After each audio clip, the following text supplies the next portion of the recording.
It won't be easy and it won't be short. That's what Israeli Defense Minister Ehud Barak is saying about Israeli tanks and ground forces moving into Gaza. Jonathan Peled is Minister Counselor and spokesman for the Israeli Embassy here in Washington. Thanks for joining us today. Hi, thanks for having me. What does this mean that this is going to be lengthy? Are we talking days or weeks? What are we talking about? I mean, we've had a successful airborne operation the last week, so this is a natural continuation.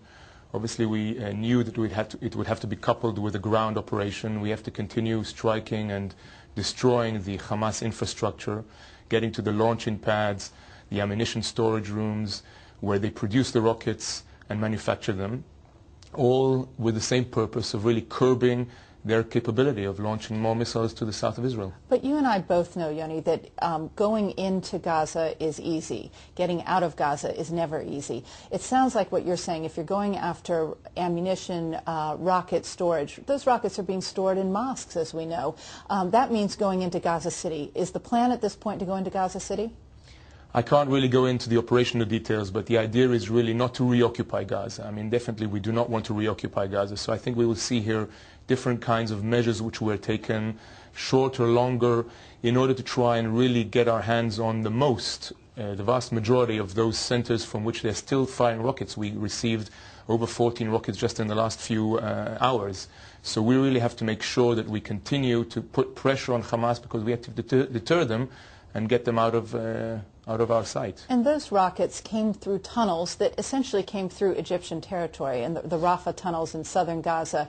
Are you frustrated that Egypt didn't do more to prevent this by stopping the Hamas from rearming in the last 6 months? Well, we're seeing that Egypt is playing a very important role, both in trying to bring different factions together. They were the ones who brokered the previous lull agreement. So I think the Egyptians are doing what they can do. Obviously, there's room for improvement and to do more.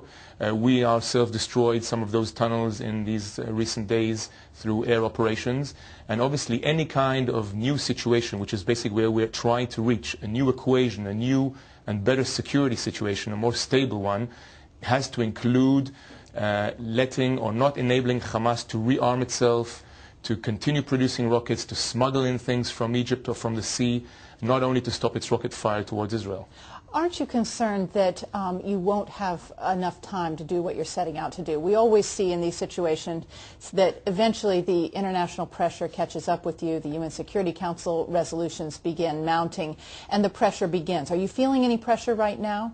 I think we're still enjoying the international community's understanding that Hamas is a terrorist organization backed by Iran. We have practically a bin Laden as our next door neighbor, and everybody understands that it takes time to deal with such a neighbor as it is taking time in Afghanistan against the Taliban. So obviously we don't want it to be a very, very lengthy issue, but time is required, and fighting terror, as I said, is time consuming. But aren't you concerned that the perception could shift if you have images of either Israeli soldiers being kidnapped or killed in the Gaza Strip? Inevitably, Hamas is going to be trying to ambush. They are not a full army. They are going to be using tactics to draw you in. Aren't you concerned about a quagmire? Well, I mean, we're taking every effort to make sure, first of all, that we pinpoint only those Hamas terrorists and their infrastructure. Obviously, we don't want to get embroiled in Gaza. We don't want to take over Gaza. We believe that Hamas is bad news, both for the Palestinian people in Gaza and for the Arab countries in the neighborhood.